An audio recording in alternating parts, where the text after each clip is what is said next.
Good morning guys, good morning from Digha. তো আজকে আমাদের দীঘায় সেকেন্ড দিন। কালকের দিনটা তোমরা দেখেছিলে আমরা কিভাবে বাইক নিয়ে দীঘায় আসলাম, দীঘায় স্নান করলাম। আজকে কিন্তু বেরিয়ে যাব আমরা তালসারির দিকে। তালসারি উড়িষ্যার একটা সুন্দর বিচ, মানে উড়িষ্যার ওয়েস্ট বেঙ্গলের বর্ডারে খুব সুন্দর একটা বিচ। তালসারিটা পুরো ঘুরে তোমাদেরকে দেখাবো। তালসারি ঘোরা হয়ে গেলে কিন্তু আমরা চলে আসবো উদয়পুরে, তারপর তোমাদেরকে উদয়পুর ঘুরে দেখাবো। আজকের দিনটা কিন্তু জাস্ট ফাটাফাটি হতে চলেছে। বেশি কথা না বাড়িয়ে এখন চলে যাবো হচ্ছে ব্রেকফাস্ট করতে। ব্রেকফাস্ট করে কিন্তু বেরিয়ে যাবো টুয়ার্ড তালসারি। তো চলো দেখা হচ্ছে গোপ্রো মোডে। তো বন্ধুরা, ব্রেকফাস্ট কিন্তু হয়ে গেছে, এবার কিন্তু বেরিয়ে পড়েছি তালসারির দিকে। রাস্তায় কিন্তু দেখতে পাচ্ছ বেশ ভালো মতন জ্যাম আছে, তো এতটা জ্যাম আশা করিনি। তো এখান থেকে এগিয়ে যাব প্রথমে জাহাজবাড়ির দিকে। জাহাজবাড়ি পৌঁছে কিন্তু আমরা নিয়ে নেবো ডান দিকে টার্ন, তারপর উদয়পুরকে ক্রস করে আমরা পৌঁছে যাব প্রথমে তালসারি। পৌঁছে গেছি, দেখতে পাচ্ছ জাহাজবাড়িতে। এখান থেকে সোজা যদি বেরিয়ে যাই তাহলে পাবো নিউ দীঘা বিচ, বাদিকে গেলে ওল্ড দীঘা, আর এই যে ডান দিকে টার্ন নিয়ে নিলাম। টার্ন নিয়ে কিন্তু বেরিয়ে যাব প্রথমে উদয়পুর।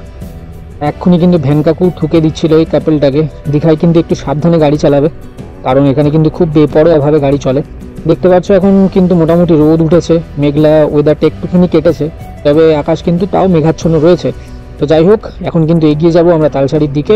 দেখা যাক তালসারিতে যাওয়ার পরে ওয়েদার কেমন থাকে। এই যেখান থেকে দেখতে পাচ্ছ উদয়পুর 2 কিলোমিটার, তালসারি 6.5 কিলোমিটার, মোটামুটি 20 মিনিট মতন সময় আমাদের লাগবে। আবার কিন্তু মেঘ হয়ে এসেছে, কিন্তু রাস্তাটা কিন্তু জাস্ট অসাধারণ লাগছে বস। এরকম একটা রাস্তায় এরকম ওয়েদারে রাইড করার মজাটাই আলাদা।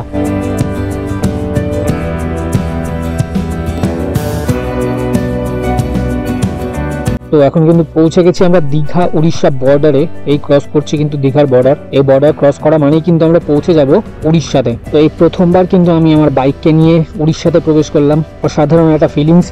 সারা ভারতবর্ষ কিন্তু আমার এই বাইক নিয়ে ঘোরার ইচ্ছে আছে। তো চলো একটু জিজ্ঞেস করে নি, এখান থেকে আমি সঠিক বুঝতে পারছি না কোন দিকে যাব। আঙ্কেল, তালসারি বিচটা কোন দিকে যাব? কতটা তাও এখান থেকে ডিস্টেন্স কতটা এখান থেকে তাও যেতে গেলে? আচ্ছা আচ্ছা আচ্ছা, ও স্কুলটার সামনে থেকে বাদিক নেব। ওকে ওকে, ঠিক আছে ঠিক আছে, থ্যাংক ইউ সো মাচ। তো এখান থেকে কিন্তু এগিয়ে যাব মোটামুটি 1.5-2 কিলোমিটার পরে। ওই আঙ্কেল বললেন যে ডান দিকে একটা স্কুল পড়বে, ওই স্কুল থেকে বাদিক কিন্তু আমাকে নিয়ে নিতে হবে। দেখতে পাচ্ছ উড়িষ্যার কিন্তু উড়িয়া ভাষার সাইনবোর্ড কিন্তু পেয়ে গেছি আমরা। প্রত্যেকটা বাড়িতে, প্রত্যেকটা দোকানে কিন্তু উড়িয়া ভাষার সাইনবোর্ড দেখতে পাচ্ছি। আর মোটামুটি কালচার যে একটা চেঞ্জ হয়েছে, সেটা কিন্তু এখানকার বাড়িঘর, এখানকার মন্দির দেখে কিন্তু স্পেশালি বোঝা যাচ্ছে যে কালচারটা কিন্তু বাঙালি কালচার এখানে নেই। তো এই জিনিসটা কিন্তু একটা অসাধারণ ব্যাপার। মানে ইন্ডিয়াতেই কিন্তু এই জিনিসটা এত সুন্দরভাবে লক্ষ্য করা যায় যে কালচারটা কিভাবে মানে 1 মিনিটের মধ্যে চেঞ্জ হয়ে গেল। বিশেষ করে এই মন্দিরগুলো দেখো, এই যে মন্দিরগুলো, এরকম মন্দির কিন্তু বাংলায় সচরাচর দেখতে পাওয়া যায় না, এগুলো কিন্তু সাউথের দিকে দেখতে পাওয়া যায়। অসাধারণ একটা ফিলিংস হচ্ছে। তো চলো এরপরে কিন্তু আমরা এগিয়ে যাব তালসারির দিকে। ওয়েদারটা কিন্তু বেশ ভালো হয়ে রয়েছে। আশা করছি তালসারি বিচে গিয়েও কিন্তু তোমাদের সাথে বেশ এনজয় করতে পারবো, তোমাদেরকে অনেক ভালো সুন্দর সুন্দর ভিডিও দেখাতে পারবো। বস, উড়িষ্যার রাস্তা জাস্ট দেখো, একদম মাখনের মতো চকচকে রাস্তা। মানে এত ভালো রাস্তা কিন্তু ওয়েস্ট বেঙ্গলেও আমি পাইনি। জাস্ট অসাধারণ। মানে তোমরা হয়তো গোপ্রোতে এতটা বুঝতে পারছো না, কিন্তু যেই উড়িষ্যাতে আমি ঢুকলাম রাস্তার হাল কিন্তু বেশ ভালোভাবে পরিবর্তন হলো। আর বেশ ভালো লাগছে আমার কিন্তু এই রাস্তায় রাইড করতে। তো এই যে দেখতে পাচ্ছ ডান দিকে এই যে সবুজ কালারের যে বিল্ডিংটা, এটাই কিন্তু সেই স্কুলটা, যে স্কুলটার কথা ওই আঙ্কেল বলছিলেন। তো এই স্কুলটাকে ছাড়িয়ে কিছু দূর এগোনোর পরেই কিন্তু বাঁ হাতে একটা আমরা টার্নিং পাবো, সেটা থেকে ঢুকে গেলে কিন্তু আমরা পৌঁছে যাব তালসারির বিচে। এই যে স্কুলটা দেখে নিতে পারছো ডান হাতে পড়ছে আমার। আর গলিটাও তোমাদেরকে দেখিয়ে দেবো যে কোন গলিটা থেকে ঢুকলে তোমরা তালসারি বিচে যেতে পারবে। বাম্পারটা ক্রস করে নিলাম। এই যে একটুখানি এগোলেই এই যে বাঁ হাতে তোমরা দেখতে পাচ্ছ গলিটা। 1 সেকেন্ড অটোটা পার হয়ে যাক। আবার একটা বাম্পার। এই যে বাদিকে যে গলিটা, এই যে বাহাতে ঢুকে গেলাম। এইবার কিন্তু এখান থেকে মোটামুটি 1 কিলোমিটার এগোলেই কিন্তু পেয়ে যাব আমরা তালসারি বিচ। রাস্তাটা কিন্তু বেশ সরু হয়ে গেল, মানে একটা গ্রাম্য রাস্তার মধ্যে আমরা ঢুকে গেলাম। তো চলো দেখা যাক রাস্তাটা কেমন, আর তার সাথে তালসারি বিচটা কেমন। আমার কিন্তু প্রথমবারের এক্সপিরিয়েন্স হতে চলেছে। তার সাথে তোমরাও যারা তালসারি বিচে আসতে চাও তারা কিন্তু ভিডিওটা একদম শেষ পর্যন্ত দেখবে। প্রত্যেকটা ইনফরমেশন কিন্তু এই ভিডিওতে থাকবে। তো মোটামুটি 1 কিলোমিটার রাইড করার পরে কিন্তু পৌঁছে গেছি আমরা তালসারি বিচ। বাদিকে দেখো সারি সারি টোটো দাঁড়িয়ে আছে। ও ভাই, ভিউটা তো অসাধারণ। তোমরা কতটা বুঝতে পারছো আমি বুঝতে পারছি না, কিন্তু আমার যতটুকু চোখে আসলো অসাধারণ লাগছে, অসাধারণ। তার মধ্যে কিন্তু মেঘ কেটে গিয়ে রোদটা বেশ ভালো মতন উঠেছে। দেখা যাক, বাইকটাকে আগে একটু পার্ক করতে। ও ভাই কি লাগছে! তো চলো বাইকটাকে আগে একটু পার্ক করে নেবো। এখানে কিন্তু পার্কিং জোন রয়েছে, দেখতে পাচ্ছ চার চাকাগুলো দাঁড়িয়ে আছে। বাইকটা কোথায় পার্ক করতে হবে এটা একটু দেখে নিতে হবে। দাঁড়াও, বাইকটা পার্ক করে তারপরে কিন্তু তোমাদের সাথে আমার কথা হচ্ছে। তো এই যে বাইরে কিন্তু প্রচুর রোদ থাকার জন্য এই শেডের নিচে কিন্তু বাইকটাকে আমি পার্ক করে দিয়েছি। ট্যাঙ্ক ব্যাগটাকে খুলে নেবো, কারণ এর মধ্যে কিন্তু ক্যামেরাটা রয়েছে আমার, আর ট্যাঙ্ক ব্যাগের মধ্যে মানি ব্যাগটাও রেখেছিলাম আমি। ট্যাঙ্ক ব্যাগটাকে নিয়ে আমরা কিন্তু বেরিয়ে যাব বিচের দিকে, আর তোমাদেরকেও দেখিয়ে দেবো। তো এই হচ্ছে তালসারি বিচ। ছোট ছোট দোকান বসেছে কিন্তু এখানে, দেখতে পাচ্ছ বেশ মূর্তি রয়েছে, হাতের কাজ করা অনেক জিনিসপত্র রয়েছে। আর এই যে তোমাদের সামনে তালসারি বিচ, একজন কাপল রোমান্টিক ভিডিও শুট করছে এখানে। এখানে একটা ভাই ফটো শুট করছে। ও অসাধারণ অসাধারণ! এটা কিন্তু একটা রানেল, এই যে সামনে দেখতে পাচ্ছ জোয়ারের জল ঢুকে কিন্তু এই রানেলটা ভরে গেছে। অ্যাকচুয়ালি এই রানেলগুলো কিন্তু খুব বিপদ ডেকে আনে। আর ওই যে দূরে দেখতে পাচ্ছ ওটা কিন্তু তালসারি বিচ, কিন্তু এখন মনে হচ্ছে না যে ওখানে আমরা যেতে পারবো, কারণ এখন কিন্তু জোয়ার চলছে।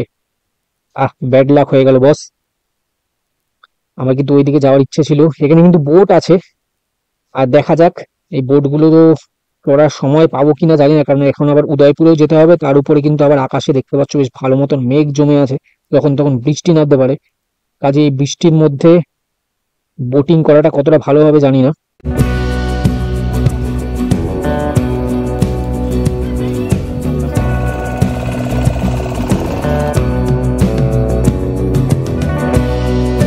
এখানে বোটিং এর সিস্টেম আছে তালসারিতে, এই যে দেখো টিকিট 100 টাকা করে পার হেড যাতায়াত। ওই যে দূরে একটা বিচ, যেখানে বিচ শুরু হচ্ছে ওইদিকে প্রচুর লাল কাঁকড়া আছে। লাল কাঁকড়া ভরা বিচে কিন্তু এই বোট নিয়ে যাবে তোমাদেরকে। এই যে বোট ছেড়ে দিয়েছে,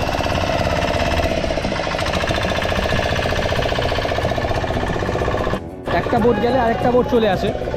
তো যাতায়াত বাদ দিয়ে ওই বিচে তোমাদেরকে মোটামুটি 20 মিনিট থেকে আধ ঘন্টা মতন থাকতে দেবে, তারপরে আবার বোট রিটার্ন করে দেবে। সব মিলে যাতায়াত মিলে 100 টাকা করে পার হেড। তো এই রাইডটা কিন্তু তোমরা করতেই পারো। আমাদের হাতে সময় কম থাকার জন্য হয়তো এই রাইডটা করা হবে না, আমরা বেরিয়ে যাব উদয়পুরের দিকে। তো যাই হোক, এটা কিন্তু একটা অসাম মানে একটা লাগলো যে এত সুন্দর একটা বোট রাইডের ব্যবস্থা আছে চিল্কা লেকের মতো। তোমরা কিন্তু এটাকে দেখে নিতে পারো।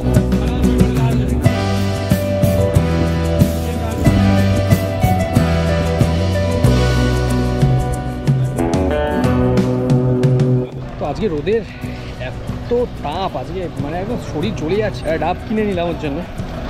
ডাবটা খেলে শরীরটা একটু হালকা হবে, শরীরে একটু জান আসবে।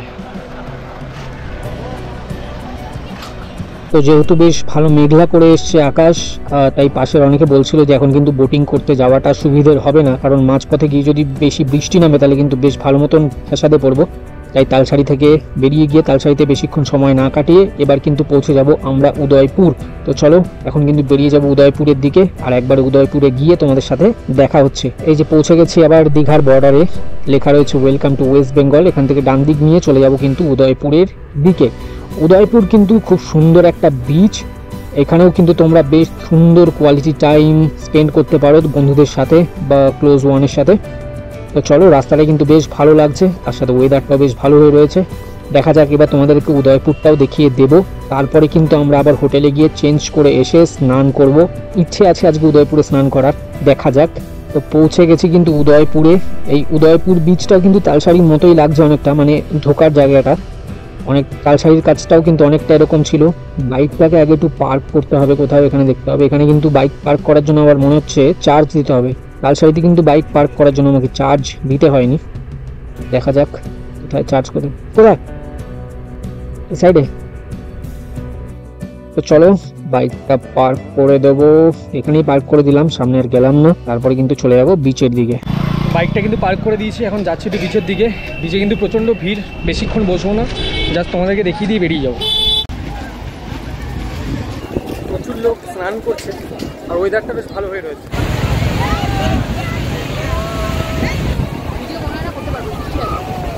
আছে। আজকে কিন্তু স্নানটা আমরা ঠিক করেছি উদয়পুরে বিচে এসে করবো, যেহেতু এখানে টিউবগুলো রয়েছে দেখলাম, তো আমরা এখান থেকে রুমে চলে গিয়ে তারপরে কিন্তু উদয়পুরে চলে আসবো। উদয়পুরে কিন্তু আজকে মস্তি হবে। চলো, এই সেই জায়গা উদয়পুরে যেখানে নাকি সবাই বসে তাদের প্রাইভেট মোমেন্ট এনজয় করে। বিচের জল একদিকে পাকে স্পর্শ করে, তার সাথে চলতে থাকে মদ্যপান, কাঁকড়া, মাছ ভাজা, আরো অনেক কিছু। আর আজকে ওয়েদারটাও কিন্তু এত সুন্দর হয়ে আছে, জাস্ট এই সব জিনিসকে এনজয় করার মতোই কিন্তু ওয়েদার হয়ে রয়েছে। আর তোমরাও কিন্তু তোমাদের পার্সোনাল টাইমটা এইভাবে কাটাতে পারো উদয়পুরে এসে। ভেবেছিলাম ড্রেসটা চেঞ্জ করব হোটেল রুমে গিয়ে, কিন্তু উদয়পুর থেকে বেরোতে এত বেশি বৃষ্টি হলো, রাস্তার অবস্থা দেখো, আমরাও পুরো ভিজে গেলাম। তো যাই হোক, মোটামুটি ক্যামেরার ফোনগুলোকে রেখে এসে আবার কিন্তু চলে আসবো উদয়পুরে। রাস্তার অবস্থাটা জাস্ট দেখো, বাইক আর চালানোর কোনো অবস্থা নেই।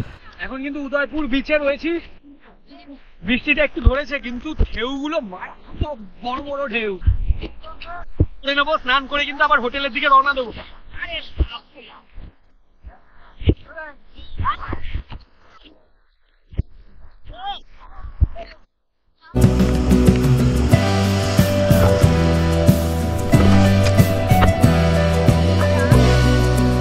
স্নান করে কিন্তু হোটেলে ঢুকে একদম টানা ঘুম দিয়েছি। এখন কিন্তু রাত হয়ে গেছে। এই যে রাতের আজকে ডিনার দেখো, বিরিয়ানি অর্ডার করেছি, সাথে রয়েছে রায়তা আর তার সাথে রয়েছে চিকেন হান্ডি। আজকে কিন্তু এটা দিয়েই আজকে ডিনারটা সারবো। এই ডিনার সেরে কিন্তু একবারে ঘুমিয়ে পড়বো। আজকে কিন্তু রাতে আর বেশি কিছু দেখালাম না। আজকে রাতে এতটাই টায়ার্ড ছিলাম যে আজকে কিন্তু বেশি কিছু দেখানোর ছিলও না। তো চলো, আজকের ভিডিওটা এখানেই শেষ করছি। দেখা হচ্ছে তোমাদের সাথে পরবর্তী ভিডিওতে। ততক্ষণের জন্য পিস আউট। আর ভিডিও যদি ভালো লাগে তাহলে কিন্তু চ্যানেলটা সাবস্ক্রাইব করে আমার পাশে থাকবে। তো দেখা হচ্ছে পরবর্তী ভিডিওতে। ততক্ষণের জন্য পিস আউট।